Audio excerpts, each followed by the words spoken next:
مجھے آپ کی بیٹی سے شادی کرنی ہے۔ اگر آپ کو اپنی لڑکی ہمارے گھر دینی ہے تو۔ ہارون کے کہنے پر سبھی خاموش ہوئے۔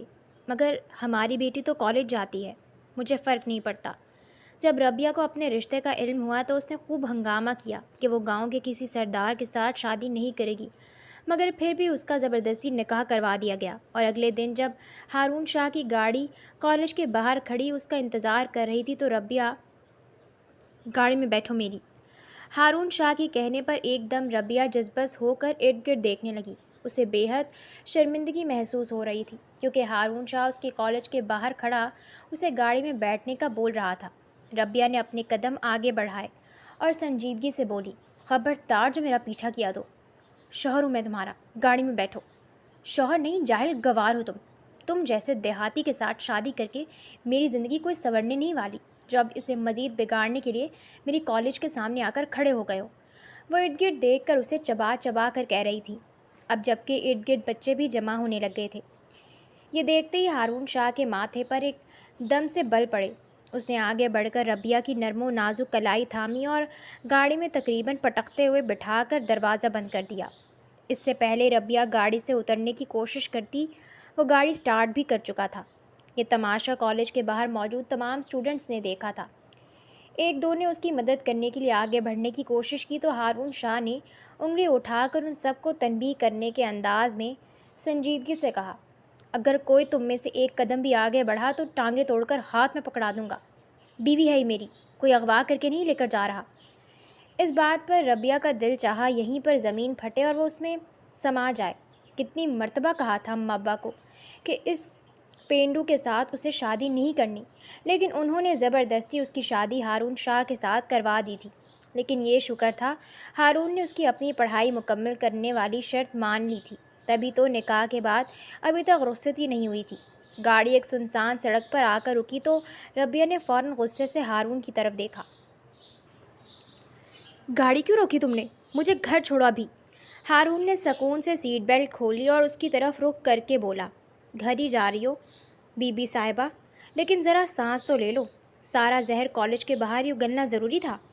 تو اور کیا کرتی؟ تم وہاں میرا تماشا بنانے آ گئے تھے۔ تم جانتے ہو میری کلاس فیلوز کیا سوچ رہی ہوں گی؟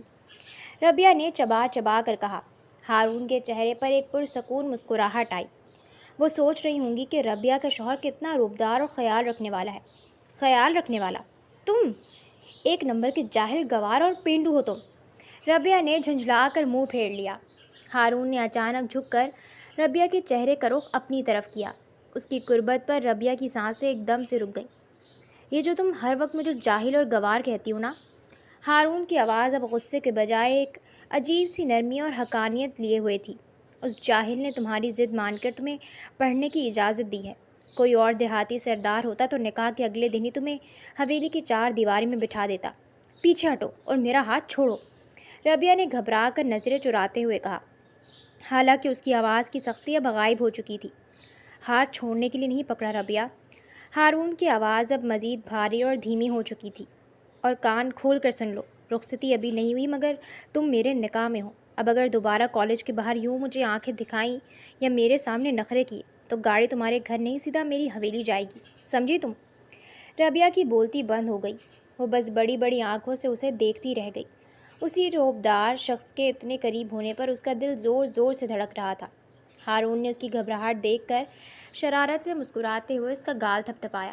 شاباش، اب خاموشی سے بیٹھو اور اپنے اس پینڈو شوہر کی ڈرائیونگ انجوائے کرو۔ اس نے گاڑی دوبارہ سٹارٹ کی اور ربیہ چپ چاپ سرخ چہرے کے ساتھ کھڑکی سے باہر دیکھنے لگی۔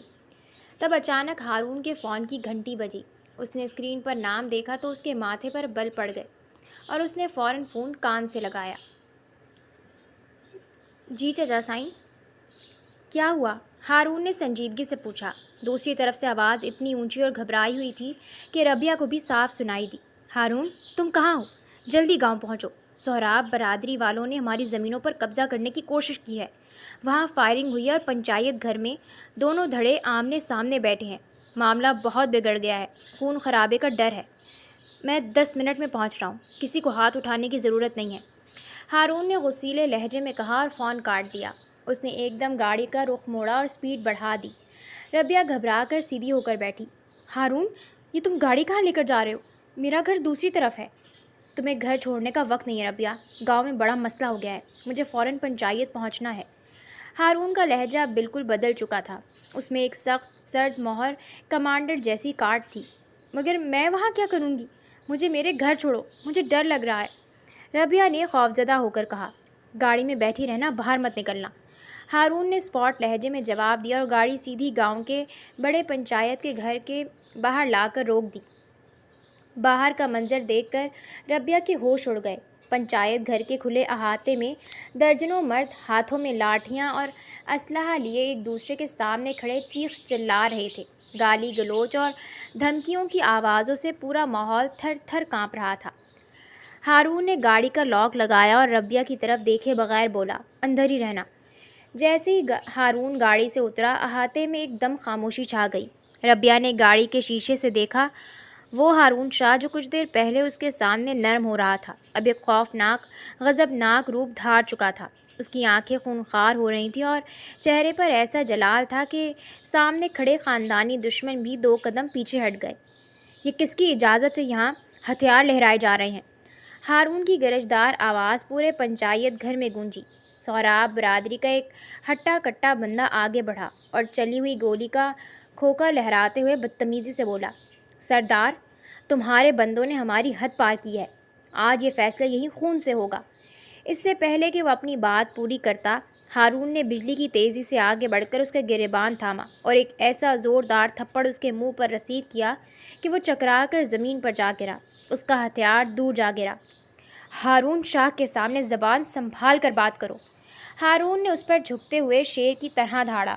زمین ہماری ہے، کاغذات ہمارے پاس ہیں، اور اگر کسی نے دوبارہ یہاں گولی چلانے کی جرت کی۔ اس نے زمین پر گرے شخص کی چھاتی پر اپنا بھاری بوٹ رکھا اور کمر سے ہتھیار نکال کر سیدھا اس کی پیشانی پر ٹکا دیا۔ تو اگلی گولی اس کے سر کے آر پار ہوگی۔ بولو، کس کو شوق ہے پہلے مرنے کا؟ پورے مجمع پر موت کا سناٹا چھا گیا۔ کسی کی جرت نہیں ہو رہی تھی کہ ہارون شاہ کی تپتی ہوئی آنکھوں میں آنکھیں ڈال سکے۔ ربیہ گاڑی کے اندر بیٹھی یہ منظر دیکھ کر بری طرح کانپ رہی تھی اور اس کا دل حلق میں آ گیا تھا۔ وہ جو ہارون کو پینڈو اور دیہاتی کہہ کر دھتکار رہی تھی، آج پہلی بار اس نے ہارون شاہ کا وہ لرزہ خیز اور طاقتور روپ دیکھا تھا، جس میں اتنے لوگ ہتھیار موجود ہونے کے باوجود ہارون شاہ کی ایک گرج سے ہی ڈر کر کھڑے تھے۔ ربیہ گاڑی کے لاکھوں روپے کے مضبوط شیشوں کے پیچھے محفوظ ہونے کے باوجود بری طرح کانپ رہی تھی۔ اس کی نظریں ہتھیار تانے کھڑے ہارون پر جمی ہوئی تھیں، جس کے چہرے کا جلال اس وقت دیکھنے لائق تھا۔ زمین پر گرا سہراب برادری کا وہ آدمی اب گڑ گڑا رہا تھا اور اس کے پیچھے کھڑے غنڈے آہستہ آہستہ اپنے ہتھیار نیچے کر رہے تھے۔ ہارون نے نفرت سے اسے دیکھا، اپنا بوٹ اس کی چھاتی سے ہٹایا اور ہتھیار واپس اپنی کمر میں اڑستے ہوئے کڑکدار آواز میں بولا، اب اگر کسی نے میری زمین کی طرف آنکھ اٹھا کر بھی دیکھا تو پنچایت نہیں، سیدھا جنازہ اٹھے گا، چلو نکلو یہاں سے۔ اس کا حکم سنتے ہی مخالف دھڑے کے لوگ اپنے زخمی بندے کو اٹھا کر دم دبا کر بھاگ کھڑے ہوئے۔ احاطے میں موجود ہارون کے اپنے بندوں نے جوش میں آ کر ہارون شاہ زندہ باد کے نعرے لگانا شروع کر دیے۔ ہارون نے ہاتھ کے اشارے سے انہیں خاموش کروایا، اپنے چچا سے کچھ ضروری بات کی اور پھر تیز قدموں سے واپس گاڑی کی طرف بڑھا۔ ہارون جیسے ہی پنچایت ختم کر کے واپس گاڑی میں آ کر بیٹھا، ربیہ خوف کے مارے مزید کھڑکی سے لگ گئی۔ ہارون کے ماتھے پر پسینہ تھا اور اس کی سانسیں تیز چل رہی تھیں۔ اس نے گاڑی سٹارٹ کی اور بغیر کچھ بولے ایک دم سپیڈ بڑھا دی۔ گاڑی پنچایت گھر سے دور نکل آئی تو ربیہ سے مزید خاموش نہیں رہا گیا۔ اس کی آواز ڈر کے مارے کانپ رہی تھی۔ تم پاگل ہو گئے ہو کیا؟ تم نے اس آدمی پر ہتھیار تان لیا، اگر وہ بھی آگے سے وار کر دیتا تو؟ ہارون نے اسٹیئرنگ پر گرفت مضبوط کرتے ہوئے سامنے سڑک پر نظریں جمائے رکھیں اور اسپاٹ لہجے میں بولا، یہ گاؤں ہے ربیہ، یہاں شرافت کی زبان سب کو سمجھ نہیں آتی۔ اگر میں آج پیچھے ہٹ جاتا تو وہ ہماری زمینوں کے ساتھ ساتھ ہمارے لوگوں کی بھی جانیں لے لیتے، مگر یہ قانون کے خلاف ہے، تم پولیس کو بلا سکتے تھے۔ ربیہ نے شہر کی پڑھی لکھی لڑکی کی طرح دلیل دی، حالانکہ اس کا دل ابھی تک دھڑک رہا تھا۔ ہارون نے گاڑی ایک سائڈ پر روکی اور بریک لگا کر ربیہ کی طرف مڑا۔ اس کا چہرہ اب بھی سخت تھا، مگر آنکھوں میں غصے کی جگہ اب ایک گہرا ٹھہراؤ تھا۔ وہ آہستہ آہستہ ربیہ کے قریب آیا۔ پولیس آنے تک یہاں لاشیں گر چکی ہوتی، بی بی صاحبہ، ہارون نے ربیہ کی آنکھوں میں جھانکتے ہوئے مدھم مگر روبدار آواز میں کہا۔ اور جس پینڈو کو تم اب تک صرف ایک گوار سمجھ رہی تھی، یاد رکھو وہ اسی پینڈو کا جلال ہے جس نے آج ایک بڑا خون خرابہ ہونے سے روک دیا۔ ربیہ نے ڈر اور اس کے رعب کے زیر اثر اپنی نظریں جھکا لیں اور خاموش ہو گئی۔ ہارون نے اس کی ٹھوڑی کو نرمی سے اوپر اٹھایا۔ اب اس کے لمس میں وہ پنچایت والا غصہ نہیں تھا، بلکہ وہی پرانا شوہر والا حق تھا جو ربیہ کو اندر تک لرزا رہا تھا۔ اب بولو، اب بھی مجھ سے اتنی نفرت ہے؟ یہ طنز کرنے کے لیے الفاظ ختم ہو گئے ہیں۔ ہارون نے بہت قریب ہو کر شرارت سے سرگوشی کی۔ ربیہ کا سانس جیسے رک گیا تھا۔ اس نے ہارون کو کوئی جواب نہیں دیا، بس اپنے کانپتے ہاتھوں سے اس کے چوڑے سینے کو ہلکے سے پیچھے دھکیلنے کی کوشش کی اور رخ موڑ کر دھیمی آواز میں بولی، مجھے گھر چھوڑ دو ہارون۔ ہارون کے لبوں پر ایک دھیمی مسکراہٹ ابھری۔ اس نے ربیہ کی خاموشی اور اس کے چہرے پر پھیلے تاثرات کو دیکھا، پھر گاڑی دوبارہ سٹارٹ کر دی۔ ہارون نے گاڑی ربیہ کے گھر کے سامنے روکی۔ ربیہ خاموشی سے اتری اور بغیر مڑ کر دیکھے یا کوئی بات کیے سیدھی اندر چلی گئی، لیکن اس کا دل وہیں گاڑی میں چھوٹ گیا تھا۔ 2 دن گزر گئے، پھر 4 دن، اور دیکھتے ہی دیکھتے پورا ہفتہ بیت گیا۔ ربیہ کا فون مسلسل اس کے ہاتھ میں رہتا۔ وہ بار بار اسکرین آن کرتی، نوٹیفیکیشن چیک کرتی، مگر وہاں ہارون کا کوئی میسج یا کال نہیں تھی۔ عجیب انسان ہے، کالج کے باہر تماشا بنا کر اتنے حق سے گاڑی میں بٹھا کر لے گیا، اور اب 1 ہفتہ ہو گیا کوئی خیر خبر ہی نہیں۔ ربیہ نے بیڈ پر لیٹتے ہوئے جھنجھلا کر فون سائڈ پر پٹک دیا، مگر اگلے ہی منٹ اس نے پھر فون اٹھا لیا۔ وہ لاشعوری طور پر اس پینڈو شوہر کے رابطے کا انتظار کر رہی تھی۔ پنچایت والا، اس کا غضب ناک روپ، اور پھر گاڑی میں اس کا وہ نرم رومانوی انداز ربیہ کے دماغ سے نکل ہی نہیں رہا تھا۔ کہیں اس دن کی لڑائی کے بعد کوئی اور مسئلہ تو نہیں ہو گیا گاؤں میں؟ اس کے دل میں اچانک ایک انجانا سا خوف ابھرا۔ وہ خود کو بار بار سمجھاتی کہ اسے اس دیہاتی سے کوئی مطلب نہیں ہونا چاہیے، مگر دل تھا کہ مانتا ہی نہیں تھا۔ ہارون کی وہ آخری سرگوشی اس کے کانوں میں گونج رہی تھی، اگلی بار گاڑی تمہارے گھر نہیں، سیدھا میری حویلی جائے گی۔ حویلی لے جانے کا دعویٰ کرنے والے سردار صاحب، اب یاد بھی نہیں آ رہی میری۔ ربیہ نے اسکرین پر ہارون کا نمبر نکال کر اسے گھورتے ہوئے چبا چبا کر کہا۔ وہ غصے اور انتظار کی شدید کیفیت میں تھی جب اچانک اس کے ہاتھ میں موجود فون زور سے وائبریٹ ہوا اور اسکرین پر ہارون شاہ کا نام چمک اٹھا۔ ربیہ کا دل ایک دم زور سے دھڑکنے لگا۔ ربیہ نے دھڑکتے دل کے ساتھ کال ریسیو کی اور کان سے لگایا۔ اس سے پہلے کہ وہ اپنی خفگی ظاہر کرتی، دوسری طرف سے ہارون کی وہی روبدار اور مدھم آواز گونجی، 1 ہفتہ سکون سے گزر گیا بی بی صاحبہ، یا میرا انتظار ہو رہا تھا؟ ہارون کے لہجے میں دھیمی سی شرارت تھی۔ ربیہ نے فوراً خود کو سنبھالا۔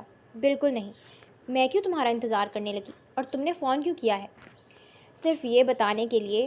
ہارون کی آواز اچانک سنجیدہ اور گہری ہو گئی کہ اپنی تیاریاں مکمل رکھو، میں آج شام کو تمہاری رخصتی لینے آ رہا ہوں۔ کیا؟ ربیہ کے ہاتھ سے فون چھوٹتے چھوٹتے بچا۔ شام کو؟ لیکن ہماری بات تو پڑھائی مکمل ہونے تک کی ہوئی تھی نا؟ بات رخصتی جلدی نہ کرنے کی ہوئی تھی، بالکل نہ کرنے کی نہیں۔ گاؤں کے حالات اور پنچایت کے بعد اب میں تمہیں اپنے سے دور رکھنے کا رسک نہیں لے سکتا۔ شام کو تیار رہنا۔ ہارون نے 2 ٹوک لہجے میں کہا اور ربیہ کے احتجاج کا موقع دیے بغیر فون کاٹ دیا۔ شام ڈھلتے ہی ربیہ کے گھر کے باہر حویلی کی گاڑیاں آ کر رک گئیں۔ ربیہ کا دل لاشعوری طور پر تیزی سے دھڑک رہا تھا۔ وہ جتنی گھبرائی ہوئی تھی، اندر ہی اندر ایک انجانی سی کشش بھی محسوس کر رہی تھی۔ اماں اور ابا نے روتے ہوئے اسے دعاؤں کے ساتھ رخصت کیا۔ جب رات کے گہرے اندھیرے میں گاڑی حویلی کے بڑے پھاٹک سے اندر داخل ہوئی تو پورا احاطہ روشنیوں سے جگمگا رہا تھا۔ ہارون اسے ساتھ لیے اپنے پرشکوہ اور بڑے کمرے میں داخل ہوا، جہاں رات کی رانی کی مدہوش کن خوشبو پھیلی ہوئی تھی۔ ہارون نے دروازہ بند کیا اور ربیہ کی طرف بڑھا، جس سے ربیہ کے وجود میں ایک سنسنی دوڑ گئی۔ وہ وہیں ساکت کھڑی رہ گئی، جبکہ ہارون نے نہایت نرمی سے اس کا ہاتھ تھاما اور اسے بیڈ کی طرف لے آیا۔ کمرے کی مدھم روشنی میں ربیہ کا سرخ جوڑا اور اس کا حیا سے لال ہوتا چہرہ ہارون کے دل کی دھڑکنیں بڑھا رہا تھا۔ اتنی خاموشی؟ ہارون نے بیڈ پر اس کے بالکل قریب بیٹھتے ہوئے دھیمی اور گہری آواز میں پوچھا۔ کالج کے باہر تو تمہاری زبان کینچی کی طرح چل رہی تھی بی بی صاحبہ۔ ربیہ نے شرماتے ہوئے اپنی نظریں جھکا لی اور اپنے دوپٹے کے کونے کو انگلیوں پر لپیٹتے ہوئے بولی، وہاں تم نے حرکت ہی ایسی کی تھی۔ اچھا۔ ہارون کے لبوں پر ایک دلنشین مسکراہٹ ابھری۔ وہ مزید اس کے قریب ہوا، یہاں تک کہ ربیہ کو اس کی گرم سانسیں اپنے گال پر محسوس ہونے لگیں۔ اس نے اپنی پوروں سے ربیہ کے چہرے پر آئی زلف کو ہٹایا اور اس کی ٹھوڑی کو نرمی سے اوپر اٹھایا۔ اور اب جو میں اتنے حق سے تمہارے قریب بیٹھا ہوں، اب مجھے کیا کہو گی؟ وہی جاہل گوار۔ ربیہ کا سانس جیسے رک گیا۔ ہارون کی سیاہ پرکشش آنکھوں میں اس وقت غصے کا دور دور تک نام نہیں تھا۔ وہاں صرف ایک سحر انگیز مٹھاس اور مان تھا جو ربیہ کو اپنے حصار میں لے رہا تھا۔ میں نے وہ غصے میں کہا تھا، ربیہ نے دھڑکتے دل کے ساتھ اعتراف کیا۔ اس کی آواز بمشکل حلق سے نکل رہی تھی۔ میں جانتا ہوں۔ ہارون نے نہایت رومانوی انداز میں سرگوشی کی اور جھک کر اس کی پیشانی پر محبت کی گہری مہر ثبت کر دی۔ اس کے لمس کی تپش ربیہ کے پورے وجود میں اتر گئی۔ ہارون نے اس کے دونوں کانپتے ہاتھوں کو اپنے بڑے ہاتھوں کی گرفت میں لیا اور انہیں چومتے ہوئے بولا، اس سردار نے زندگی میں کبھی کسی کے سامنے سر نہیں جھکایا ربیہ، مگر آج سے اور ابھی سے یہ دل صرف تمہاری حاکمیت مانے گا۔ ربیہ نے ہارون کے چوڑے سینے پر سر تو رکھ دیا، مگر اگلی ہی پل اسے کچھ یاد آیا تو اس نے آہستہ سے اپنا سر اٹھایا اور خفگی سے ہارون کو دیکھا۔ سب تو ٹھیک ہے، لیکن آئندہ مجھے یہ بی بی صاحبہ مت کہنا، ربیہ نے اپنے لب بھینچتے ہوئے نخرے سے کہا۔ ہارون نے حیرت سے اپنی بھویں اچکائیں اور اس کے بدلتے تیور دیکھ کر مسکرا دیا۔ کیوں؟ اس نام میں کیا برائی ہے؟ پورا گاؤں عزت سے یہی پکارتا ہے۔ پورا گاؤں پکارتا ہے تو پکارے، مگر تم مت کہا کرو۔ جب تم اتنے روب سے بی بی صاحبہ کہتے ہو نا، تو مجھے ایسا لگتا ہے جیسے تم مجھے اپنے کالج کی کوئی اسٹوڈنٹ سمجھ کر ڈانٹ رہے ہو یا پھر حویلی کی کوئی مہمان۔ ربیہ نے منہ بسوڑتے ہوئے اپنی شکایت درج کروائی۔ ہارون کے لبوں پر ایک گہری اور دلنشین مسکراہٹ ابھری۔ وہ اس کے اور قریب ہوا، یہاں تک کہ اس کی سانسیں ربیہ کے گال کو چھونے لگیں۔ اس نے ربیہ کے چہرے کو اپنی دونوں ہتھیلیوں کے پیالے میں لیا اور اس کی سرمئی آنکھوں میں جھانکتے ہوئے مدھم رومانوی آواز میں بولا، اچھا تو بی بی صاحبہ کو اس نام سے چڑ ہے؟ چلو، اگر یہ نام تمہیں پرایا لگتا ہے تو پھر آج سے تمہیں کس نام سے پکاروں؟ میری ربیہ یا میرے دل کی ملکہ؟ ہارون کے منہ سے اتنے مان سے میری ربیہ سن کر ربیہ کا دل ایک دم زور سے دھڑک اٹھا۔ اس کا چہرہ حیا کی سرخی سے دہکنے لگا اور اس نے گھبرا کر اپنی نظریں اس کے پرکشش چہرے سے ہٹا لیں۔ کچھ بھی کہہ لو، بس وہ سرکاری نام مت لیا کرو، ربیہ نے شرماتے ہوئے دھیمی آواز میں کہا اور اپنا چہرہ ہارون کے سینے میں چھپا لیا۔ ہارون نے ایک ہلکا سا قہقہ لگایا اور اسے مزید اپنی حصار میں قید کر لیا۔ ہارون کے ماتھے پر ایک دم بل پڑے اور اس نے ربیہ کو خود سے الگ کیا۔ اس وقت کون ہو سکتا ہے؟ اس نے بڑبڑاتے ہوئے غصے سے دروازے کی طرف قدم بڑھائے۔ جیسے ہی اس نے دروازہ کھولا، باہر ایک روایتی بھاری لباس اور گہنوں میں ملبوس عورت کھڑی تھی، جس کی آنکھوں میں آنسو اور چہرے پر شدید غصہ تھا۔ اس نے ہارون کو پیچھے دھکیلا اور سیدھا کمرے کے اندر قدم رکھ دیا۔ تو یہ ہے شہر کی وہ چڑی جس کے لیے تم نے مجھے حویلی کے پچھلے حصے میں اکیلا چھوڑ دیا شاہ جی؟ اس عورت کی آواز میں بلا کا شکوہ اور تلخی تھی۔ ربیہ نے گھبرا کر بیڈ سے اٹھتے ہوئے اس عورت کو دیکھا اور پھر ہارون کی طرف متوجہ ہوئی۔ ہارون، یہ کون ہے اور یہ کیا کہہ رہی ہے؟ اس عورت نے ربیہ کی طرف دیکھا اور ایک تلخ قہقہ لگا کر بولی، میں اس حویلی کی بڑی مالکن اور ہارون شاہ کی پہلی بیوی ہوں۔ ربیہ بی بی، تمہارے سردار شوہر نے تمہیں یہ نہیں بتایا کہ اس کا نکاح 3 سال پہلے مجھ سے ہو چکا ہے؟ یہ سنتے ہی ربیہ کے پیروں تلے سے جیسے زمین نکل گئی۔ اس نے صدمے اور آنکھوں میں آتے آنسوؤں کے ساتھ ہارون کی طرف دیکھا، جس کا چہرہ اس وقت بالکل اسپاٹ ہو چکا تھا، اور وہ خاموشی سے ربیہ کے اڑتے ہوئے رنگ کو دیکھ رہا تھا۔ ربیہ کی آنکھوں سے صدمے کے پہلے 2 آنسو گرے۔ وہ عورت جس کے ماتھے کا جھومر اور بھاری چوڑیاں اس کے سہاگن ہونے کی گواہی دے رہی تھیں، ربیہ کو ایک بھیانک خواب کی طرح لگ رہی تھی۔ ہارون، ربیہ کی آواز کانپ رہی تھی، یہ جھوٹ بول رہی ہے نا؟ بولو کہ یہ عورت جھوٹ بول رہی ہے۔ ہارون نے ایک گہرا سانس لیا۔ اس کے چہرے پر عجلت یا گھبراہٹ نہیں تھی، بلکہ وہی سرد مہر خاموشی تھی جو ربیہ کو مزید خوفزدہ کر رہی تھی۔ وہ آگے بڑھا، مگر ربیہ 2 قدم پیچھے ہٹ گئی۔ دور رہو مجھ سے، ربیہ نے اپنے آنسو پوچھتے ہوئے چیخ کر کہا، مجھے چھونے کی کوشش بھی مت کرنا، تم نے مجھ سے اتنی بڑی بات چھپائی، تم پہلے سے شادی شدہ ہو۔ اس سے پہلے کہ ہارون کچھ کہتا، وہ عورت تلخی سے مسکراتے ہوئے ربیہ کے اور قریب آئی۔ شہر کی لڑکیاں خود کو بہت عقل مند سمجھتی ہیں، پر یہ بھول گئیں کہ یہ ایک جاگیردار کا گھر ہے، یہاں دوسری شادی کوئی نئی بات نہیں۔ شاہ جی نے مجھ سے محبت کا وعدہ کیا تھا اور آج تمہارے لیے مجھے حویلی کے اندھیرے کونے میں پھینک دیا۔ سائرہ، بس! ہارون کی گرجدار آواز کمرے میں گونجی۔ اس کی آنکھوں میں دوبارہ وہی غضبناک جلال لوٹ آیا تھا۔ تمہاری جرأت کیسے ہوئی اس وقت یہاں آنے کی؟ غفورے کو بلا کر تمہیں تمہارے حصے میں بھیجنے سے پہلے خود یہاں سے نکل جاؤ۔ کیوں شاہ جی؟ سچ سن کر غصہ آ گیا؟ سائرہ نے طنزیہ انداز میں کہا اور ربیہ کو ایک فاتحانہ نظر سے دیکھتی ہوئی پیر پٹکتی کمرے سے باہر نکل گئی۔ کمرے میں اب صرف ربیہ کے سسکنے کی آواز تھی۔ وہ سرخ جوڑے میں بیڈ کے کونے پر بیٹھ کر اپنا چہرہ ہاتھوں میں چھپا چکی تھی۔ غلط فہمی اور دھوکے کا زہر اس کے پورے وجود میں پھیل رہا تھا۔ ہارون کا جو روپ چند منٹ پہلے اسے دنیا کا سب سے خوبصورت روپ لگ رہا تھا، اب وہی روپ اسے ایک مکار جاگیردار کا لگ رہا تھا۔ ہارون اس کے پاس آیا اور بیڈ پر بیٹھنے لگا۔ ربیہ میری بات سنو، جو تم دیکھ رہی ہو حقیقت اس سے بہت الگ ہے۔ مجھے کچھ نہیں سننا۔ ربیہ نے ایک دم اپنا چہرہ اٹھایا۔ اس کی سرمئی آنکھیں اس وقت غصے اور نفرت سے لال ہو رہی تھیں۔ تم نے مجھے صرف ایک کھلونا سمجھا، کالج کے باہر روب جمایا، پنچایت میں اپنی مردانگی دکھائی اور یہاں لے آئے تاکہ مجھے معلوم ہو کہ میں کسی کی دوسری بیوی بن کر آئی ہوں۔ تم نے کہا تھا نا کہ تمہارا سفر میری حویلی سے شروع ہوگا۔ ہارون شاہ، یہ میری زندگی کی سب سے بڑی غلطی تھی کہ میں یہاں آئی۔ زبان سنبھال کر بات کرو ربیہ۔ ہارون کا لہجہ بھی اب سخت ہو گیا کیونکہ اس کی انا پر چوٹ لگی تھی۔ میں نے تمہیں کوئی دھوکہ نہیں دیا۔ سائرہ کا اس حویلی میں ہونا ایک خاندانی مجبوری ہے جس کا تم سے کوئی لینا دینا نہیں۔ مجبوری؟ ربیہ نے تلخی سے ہنستے ہوئے کہا، ایک شادی شدہ مرد کی بیوی ہونا میرا مسئلہ ہے۔ میں اب ایک پل بھی اس کمرے میں تمہارے ساتھ نہیں رہوں گی۔ وہ بیڈ سے اٹھی اور صوفے کی طرف بڑھی۔ اپنا بھاری دوپٹہ خود کے گرد لپیٹتے ہوئے وہ ہارون سے منہ پھیر کر بیٹھ گئی۔ ہارون نے کچھ دیر اسے غصے سے گھورا، پھر دبتے ہوئے قدموں سے کمرے کا دروازہ کھول کر باہر نکل گیا اور دروازہ زور سے بند کر دیا۔ شادی کی وہ پہلی رات جو محبت کے اعتراف سے شروع ہوئی تھی، اب دونوں کے درمیان ایک بہت بڑی غلط فہمی اور فاصلے کی دیوار بن چکی تھی۔ صبح جب ربیہ کی آنکھ کھلی تو کمرے میں ہارون موجود نہیں تھا۔ آئینے میں اپنا اداس چہرہ اور بکھرا ہوا کاجل دیکھ کر رات کا سارا منظر اس کے ذہن میں تازہ ہو گیا اور دل میں ہارون کے لیے نفرت کی ایک نئی لہر ابھری۔ اس نے خود کو سنبھالا، اپنا جوڑا بدلا اور خود کو پرسکون ظاہر کرتے ہوئے نیچے دالان کی طرف بڑھ گئی جہاں ناشتے کی میز سجی ہوئی تھی۔ میز پر حویلی کے باقی گھر والے بھی موجود تھے اور ہارون بھی اپنی مخصوص کرسی پر بیٹھا تھا۔ ربیہ کو دیکھ کر سب خاموش ہو گئے۔ ربیہ بنا کسی تاثر کے ایک خالی کرسی پر بیٹھ گئی اور اپنے لیے چائے بنانے لگی۔ ہارون نے ربیہ کے اس پاٹ چہرے کو دیکھا تو اس نے ماحول کا تناؤ کم کرنے کے لیے اس سے بات کرنے کی کوشش کی۔ ربیہ، رات تم ٹھیک سے نہیں سوئی؟ چہرہ بہت اترا ہوا ہے تمہارا، ہارون نے نرم اور فکر مند لہجے میں پکارا۔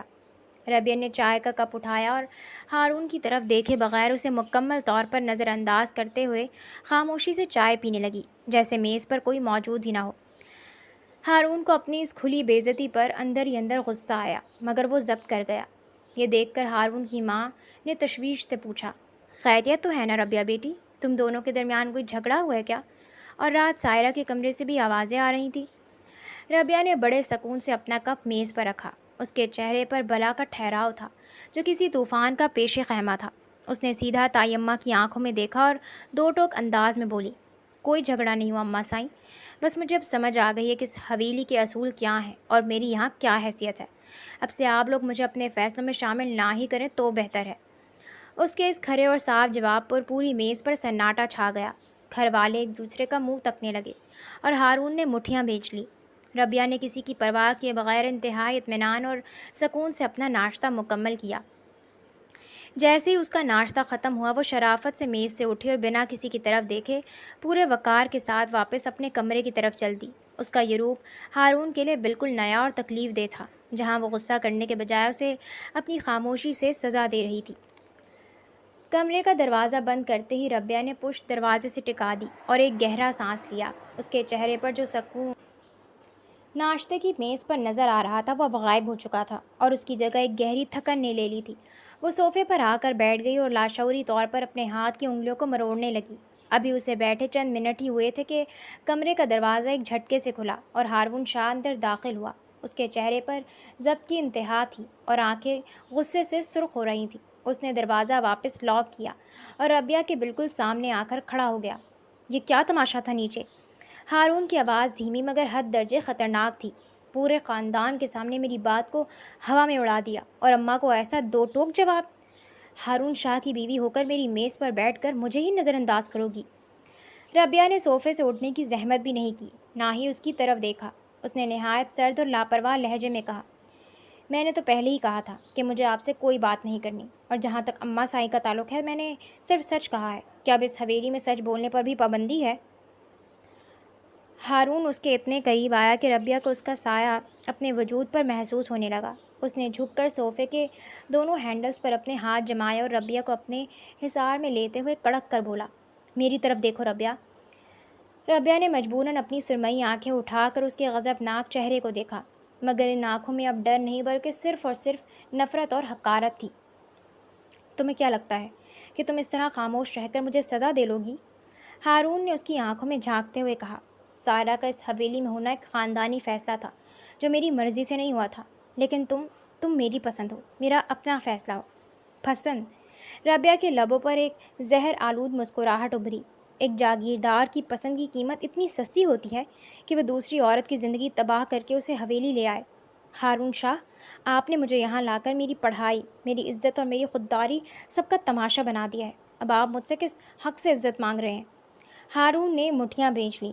ربیہ کا ایک ایک لفظ اس کی انا پر ہتھوڑے کی طرح لگ رہا تھا۔ اس نے صوفے سے ہاتھ ہٹایا اور سیدھا کھڑا ہو گیا۔ ٹھیک ہے، اگر تمہیں لگتا ہے کہ میں نے تمہارے ساتھ زبردستی کی ہے تو یاد رکھنا، اب یہ زبردستی تمہیں جھیلنی پڑے گی۔ تم اس حویلی سے باہر نہیں جا سکتی اور نہ ہی میں تمہیں خود سے دور ہونے دوں گا۔ میں کل سے کالج جاؤں گی، ربیہ نے دو ٹوک انداز میں کہا۔ آپ نے خود وعدہ کیا تھا کہ میری پڑھائی متاثر نہیں ہوگی۔ ہارون نے اسے سر سے پاؤں تک دیکھا اور سرد مہر انداز میں بولا، وعدہ پورا ہوگا بی بی صاحبہ۔ معاف کیجیے گا ربیہ بیگم، گاڑی کل صبح آپ کو کالج چھوڑنے جائے گی، لیکن میرے گارڈز کے سخت پہرے میں۔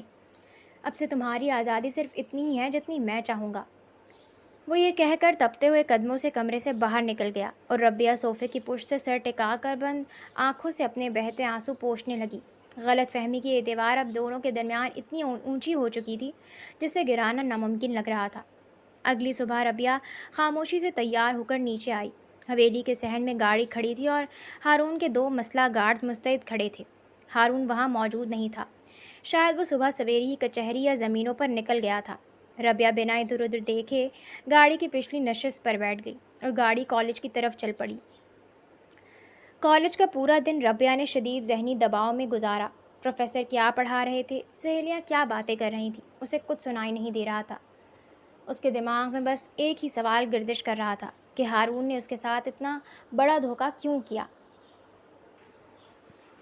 دوپہر کو جب کالج کی چھٹی ہوئی تو ربیہ جیسے ہی گیٹ سے باہر نکلی اسے حویلی کی گاڑی نظر نہیں آئی، گارڈز بھی وہاں موجود نہیں تھے۔ وہ حیرت اور پریشانی کے عالم میں وہی فٹ پاتھ کے کنارے کھڑی ہو گئی کہ اچانک ایک عام سی کالی گاڑی اس کے سامنے آ کر رکی۔ پچھلا دروازہ کھلا اور اندر سے سائرہ نے اسے گھورتے ہوئے کہا، گاڑی میں بیٹھو ربیہ، تمہارے شاہ جی کے گارڈز کو میں نے ایک جھوٹے کام سے شہر کی دوسری طرف بھیج دیا ہے، مجھے تم سے ضروری بات کرنی ہے۔ ربیہ نے پہلے تو انکار کرنا چاہا، مگر سائرہ کی آنکھوں میں غصے سے زیادہ ایک عجیب سی بے بسی دیکھ کر وہ خاموشی سے گاڑی میں بیٹھ گئی۔ گاڑی حویلی کی طرف نہیں بلکہ شہر کے ایک ویران پارک کی طرف بڑھ گئی۔ پارک کے ایک کونے میں بینچ پر بیٹھتی ہی سائرہ نے ایک گہرا سانس لیا اور تلخی سے ہنس پڑی۔ تم سوچ رہی ہوگی کہ میں تمہاری زندگی برباد کرنے آئی ہوں، ہے نا؟ تم جو بھی کہنے آئی ہو جلدی کہو، ربیہ نے رخ موڑ کر سرد لہجے میں کہا۔ میں تمہیں یہ بتانے آئی ہوں کہ ہارون شاہ کوئی مکار جاگیردار نہیں ہے۔ سائرہ کے اس جملے نے ربیہ کو چونکا دیا۔ اس نے حیرت سے سائرہ کی طرف دیکھا۔ سائرہ نے اپنے ماتھے کو چھوا اور بولنا شروع کیا، یہ جو گہنے اور بھاری جوڑا تم دیکھ رہی ہو یہ صرف ایک دکھاوا ہے۔ سچ یہ ہے کہ ہارون شاہ نے مجھ سے کبھی شادی نہیں کی اور نہ ہی وہ میرا شوہر ہے۔ ربیہ کا سانس جیسے رک گیا۔ کیا؟ لیکن رات میں نے جھوٹ بولا تھا، کیونکہ میں چودھری امجد کی بیٹی ہوں، اس امجد کی جو ہارون کا چچا ہے اور جس نے حویلی پر حملہ کروایا تھا۔ سائرہ نے روتے ہوئے اعتراف کیا، میرے باپ نے مجھے مہرہ بنا کر استعمال کیا۔